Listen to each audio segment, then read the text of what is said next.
Je m'appelle Mélissa Carlier, je suis kinésithérapeute et j'accompagne aussi les femmes à gérer leur cycle naturellement. Donc je suis conseillère en symptothermie moderne, qui est une méthode de contraception naturelle, et je suis aussi formatrice en continence menstruelle. La contraception naturelle, c'est une méthode qui permet de gérer notre cycle naturellement. Pour vulgariser, j'utilise le terme de contraception naturelle, mais en réalité, je parle de la méthode symptothermique, qui est une méthode d'observation du cycle en fait.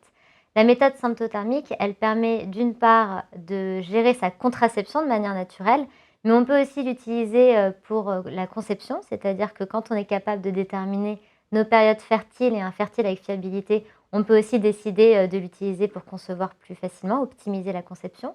Mais aussi, ça peut servir à certaines femmes qui n'ont pas de problématique ni de contraception ni de conception, par exemple celles qui portent déjà un stérilet en cuivre, d'observer leur cycle pour pouvoir mettre en évidence leur équilibre hormonal. Donc il y a plusieurs fins en fait à la méthode symptothermique. La méthode symptothermique est reconnue comme fiable à 98% d'après l'OMS. Donc en fait cette méthode elle est fiable, presque aussi fiable que la pilule en fait, à condition qu'elle soit pratiquée dans les bonnes conditions. Ce qui fait la fiabilité de la méthode symptothermique, contrairement aux anciennes méthodes de contraception naturelle en fait, qui peuvent porter préjudice à la symptothermie, ça va être le fait qu'elle s'appuie sur des connaissances actuelles à propos du cycle menstruel. Déjà, d'une part, on va devoir observer notre cycle au jour le jour.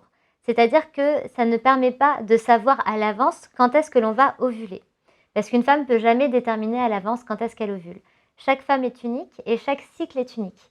Donc ça permet de déterminer au jour le jour où est-ce qu'on en est dans notre cycle, à quelle phase de notre cycle on en est.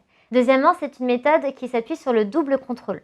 C'est-à-dire qu'elle s'appuie d'une part sur la température au réveil et d'autre part sur l'observation de la glaire cervicale.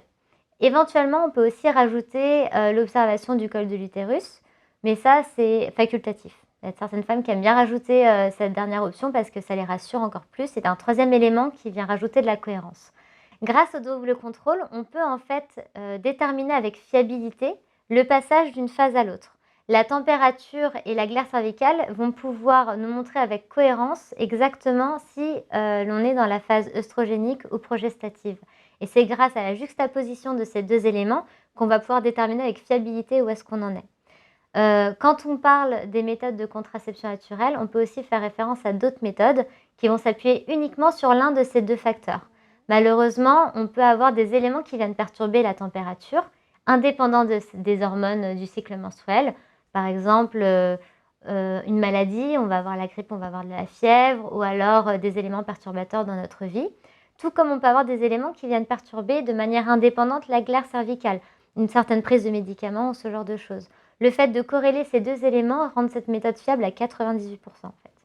Au quotidien, ça peut faire peur de pratiquer la symptothermie parce qu'on parle de température et de glaire cervicale. Donc, soit il y a des femmes qui trouvent ça un peu sale, ou alors elles se disent « mais c'est trop compliqué de prendre ma température tous les jours ». En réalité, ça prend que 2 minutes par jour en fait, et que pendant la période fertile. C'est-à-dire que quand on commence à rentrer dans notre phase fertile, on dit que ça commence en général au 6e jour de cycle. Pour un cycle classique, ça peut être un petit peu plus tôt si on a des cycles inférieurs à 25 jours. On commence à prendre notre température à ce moment-là. Et là, c'est une habitude toute simple, comme une femme prendrait sa pilule tous les soirs avant de se coucher. Là, au réveil, on prend notre température. Ça ne prend pas plus de temps que de prendre la pilule. Qu'on observe donc notre température pendant plusieurs jours, et en parallèle, on va pouvoir aussi analyser notre glaire cervicale. La glaire cervicale, pareil, on n'a pas besoin de prendre un temps approprié pour observer notre glaire cervicale. On peut directement l'observer quand on va aux toilettes. C'est quelque chose qu'on va apprendre à observer de manière très simple en fait, très confortable. C'est sûr que quand on démarre notre pratique au début, on va devoir doubler de vigilance parce qu'on n'est pas habitué à observer ce genre de signes. Donc on va peut-être devoir accorder un certain moment. C'est vrai que la période d'apprentissage, c'est celle qui va être la période où on va y consacrer plus de temps. Parce qu'il va falloir qu'on apprenne à être à l'aise avec ces symptômes. Plus on va avancer dans notre pratique, et plus on va être à l'aise avec les symptômes, et moins ça va nous prendre de temps au quotidien. Du coup, il y a différents cas de figure en fonction des femmes. Pour des femmes qui sont en couple, par exemple, l'enjeu va être la communication dans le couple. Parce que, à la différence d'une contraception hormonale, par exemple, là, le conjoint a vraiment un rôle à jouer dans la contraception. C'est-à-dire que l'homme, en fait, doit vraiment savoir où est-ce qu'en est la femme dans les phases de son cycle. Parce que la sexualité va être adaptée en fonction des phases de son cycle. C'est-à-dire qu'en période infertile, il n'y aura pas besoin de se protéger et en période fertile, il va falloir adopter une méthode barrière, par exemple, pour pouvoir assurer la contraception. Hem, Dans le cas de figure de la femme célibataire, l'enjeu va être différent parce qu'elle aura pas, on va dire, la pression de devoir s'assurer de ses phases fertiles dès le début et du coup, elle va pouvoir prendre vraiment son temps et son rythme pour s'observer et pour pouvoir appréhender les différents signes de fertilité et apprendre à se connaître tranquillement dans le temps. Donc c'est aussi intéressant, en fait, quand on est célibataire ou quand on est en couple, de se lancer dans la symptothermie parce que les enjeux sont pas les mêmes et l'intérêt pour la femme, c'est vraiment de savoir où est-ce qu'elle en est dans son cycle avec fiabilité.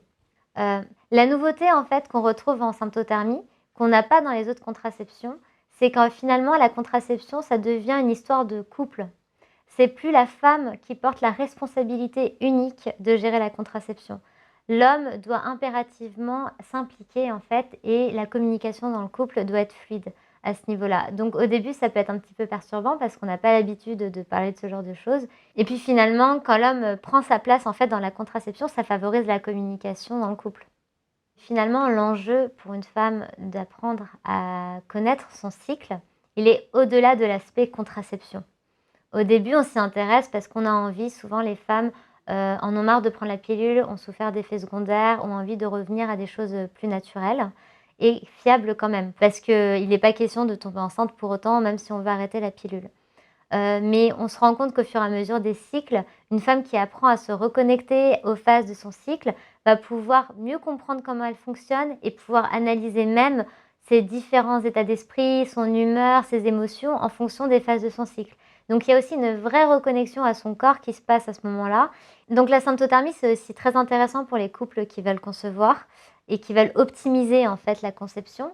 Parce que du coup, comme chaque cycle est différent, on a souvent en tête le mythe de l'ovulation au 14e jour. Donc quand on ne connaît pas trop nos cycles, on va se dire: «Bah, voilà, autour du 14e jour, on est fertile» et en réalité, il y a des femmes qui peuvent ovuler 2-3 jours plus tôt ou 2-3 jours plus tard. Mais un ovule, ça ne vit même pas 24 heures.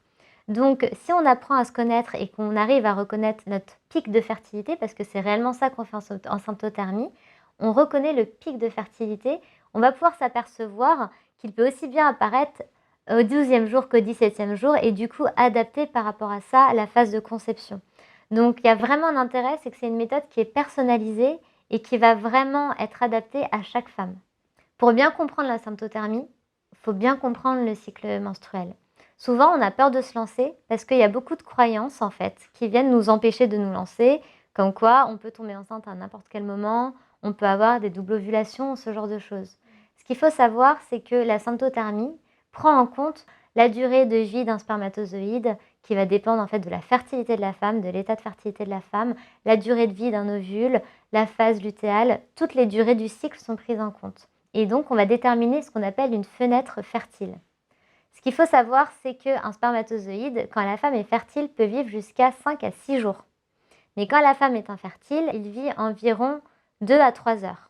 C'est grâce à ces informations qu'on va pouvoir établir une fenêtre de fertilité la plus large et la plus protectrice possible, la plus sécurisante. C'est-à-dire qu'on ne prend aucun risque en fait. On commence la fenêtre de fertilité vraiment au tout début de la phase œstrogénique et on va fermer la fenêtre de fertilité quand on est vraiment sûr à 100% grâce à la température. On va observer une montée de température et grâce à la glaire cervicale, on va observer un changement brutal de la glaire. Là, on va avoir ces deux éléments, on va attendre plusieurs jours et c'est à la suite de ces deux éléments qu'on va pouvoir fermer la fenêtre fertile. Concrètement, la femme est fertile qu'un tiers de son cycle pour un cycle classique. Donc, ça fait une fenêtre de fertilité qui va durer environ 9 jours sur 28 jours. Donc dans un couple, c'est tout à fait gérable. Plus on avance dans la pratique et plus on peut minimiser cette période fertile pour la restreindre vraiment à la réalité de notre période fertile. Quand on commence, on met la fourchette un peu plus large et puis avec le temps, on va la réduire exactement à la réalité en fait. Donc il y a vraiment une période d'apprentissage à respecter. En général, moi je conseille aux femmes de respecter une période d'apprentissage de 6 mois. C'est-à-dire que les 6 premiers mois, comme on n'a pas l'habitude en fait d'observer notre corps, il va falloir se laisser le temps de pouvoir observer et avoir des observations qui soient fiables et reconnaissables. Et on a besoin de comparer d'un cycle à l'autre pour être sûr de ce qu'on observe, pour bien reconnaître nos différents signes. Donc durant ces 6 mois d'apprentissage, en fait, Là, on conseille au couple d'avoir une méthode barrière, d'un préservatif par exemple, où il y a des diaphragmes aussi, pendant tout le cycle, le temps de s'observer et d'être sûr des signes de fertilité. Pour une femme qui aurait un suivi avec une conseillère, par exemple, là, on va pouvoir faire cycle après cycle et puis avec la conseillère, valider les observations et raccourcir cette période d'apprentissage. Mais au-delà de ça, on conseille toute une période d'apprentissage pour pouvoir être sûr de nos observations et de bien connaître notre corps. Il y a 3 périodes qui sont très importantes dans la vie d'une femme. Il y a la période post-pilule. Comme la femme va changer en fait d'état, c'est-à-dire qu'elle va avoir des hormones de synthèse parfois pendant plusieurs années, 10 ans par exemple, et va changer d'état pour être, sous ses hormones naturelles. Le temps que le corps se réadapte à cette situation, on peut avoir, on va dire, quelques cycles de réadaptation où les symptômes d'un cycle à l'autre vont vraiment être différents, notamment au niveau de la glaire cervicale où les températures, ce sera moins net. Donc dans cette période-là, il va falloir faire d'autant plus attention et vraiment avoir un suivi avec une conseillère pour pouvoir bien s'assurer de nos observations. Le deuxième cas, c'est la période postpartum, après un accouchement aussi. Il y a toute une période où le corps aussi va retrouver sa physiologie normale, ça peut prendre plusieurs mois et là pareil, les observations seront très différentes, que dans une période classique, donc il va falloir faire attention. Et la dernière période qui va vraiment nécessiter aussi un suivi avec une conseillère parce qu'on va avoir des changements hormonaux importants, c'est la période préménopause, où le corps va subir certaines turbulences et du coup, va falloir aussi, un peu comme la période post-pilule, bien être vigilant à nos observations parce qu'on va pouvoir, mettre en évidence, que notre corps évolue et va tendre vers, des cycles un peu différents avec des phases qui vont se raccourcir par exemple et des règles un peu différentes. Donc ces 3 périodes, précises nécessitent vraiment plus de vigilance et au mieux un suivi avec une conseillère. Pour que la pratique en fait de la symptothermie soit vraiment le plus fiable possible, il est vraiment nécessaire de bien comprendre les règles de la symptothermie. Donc au-delà des observations, il y a des règles, que l'on va mettre, en place, ça s'appelle les règles d'interprétation et du coup, il faut déjà bien se former, avoir une bonne formation. Ensuite, il faut être sûr de nos observations, donc pouvoir éventuellement les valider avec une conseillère. Donc moi, je conseille aux femmes qui démarrent, pour commencer avec le plus de fiabilité possible, notamment si elles sont en mode contraception, de prendre une formation. Comme moi, je peux le proposer sur mon site, je propose une formation en ligne à ce sujet-là, avec un suivi pour pouvoir valider en fait ce qu'on appelle les cyclogrammes, qui est la petite charte, le petit tableau où on écrit nos observations et être vraiment sûr de nos observations dès le premier cycle en fait. Donc je propose 3 types d'accompagnement. Dans un premier temps, un accompagnement très simple pour les femmes les plus autonomes ou celles qui sont vraiment juste dans un objectif d'observation, comme je le disais tout à l'heure, c'est-à-dire qui veulent, comprendre comment fonctionne leur cycle, qui n'ont pas vraiment d'enjeu particulier et là, elles auront accès à une formation en e-learning qui leur, permettra d'apprendre pas à pas, étape par étape, vraiment comment fonctionne le cycle, comment s'observer, de quelle manière et comment ça se passe au quotidien, comment noter sur le cyclogramme toutes les petites questions, toutes les petites astuces et aussi toutes les règles d'interprétation. Pour les femmes qui ont besoin d'un peu plus de suivi ou qui ont vraiment un enjeu, je propose aussi des suivis personnalisés avec des consultations qui sont associées toujours à cette formation, qui permet aux femmes, pas à pas en fait, de m'envoyer leurs observations, d'avoir des consultations avec moi pour vérifier la cohérence de leurs observations et puis pour me poser toutes leurs questions de l'ordre du pratico-pratique, du quotidien. Il y a beaucoup de questions qui peuvent être liées par exemple à la température, les situations un peu exceptionnelles quand on est tombé malade, avoir fait une soirée la veille, voilà. Il y a différents éléments qui impactent la température et tout ça, on le prend en compte dans la symptothermie. Ça n'empêche pas du tout la bonne pratique de la symptothermie, mais par contre, c'est des petites règles à savoir parce qu'il va y avoir des éléments à prendre en compte qui vont nous permettre justement de quand même garder une fiabilité malgré ces éléments perturbateurs. Et quand on a un suivi avec une conseillère, ça permet vraiment de savoir en fait, ancrer dans le quotidien la pratique de la symptothermie. Le but, c'est comment je fais moi au jour le jour pour pouvoir gérer ma contraception, sachant que notre vie, elle n'est pas, linéaire et qu'il se passe plein de choses, plein d'événements et ça, la symptothermie prend en compte tous ces éléments, que ce soit justement pour les jeunes mamans qui ont un bébé qui se réveille plusieurs fois par nuit, ou alors, des infirmières qui travaillent de nuit ou ce genre de choses. Tout ça, c'est des facteurs que l'on va adapter en fait en fonction des femmes parce que voilà, chacune a une vie différente et on va personnaliser le suivi à ce niveau-là. Donc pour les femmes qui veulent en savoir plus, vous pouvez aller visiter mon site internet cyclointima.fr. Vous y trouverez tous mes différents types d'accompagnement, que ce soit l'accompagnement uniquement avec le e-learning ou avec les suivis et les consultations. Mon objectif à travers Cyclo Intima, c'est de permettre à chaque femme d'avoir les outils de chez elle pour pouvoir se libérer en fait et retrouver une autonomie et une indépendance dans la prise en charge de leur cycle.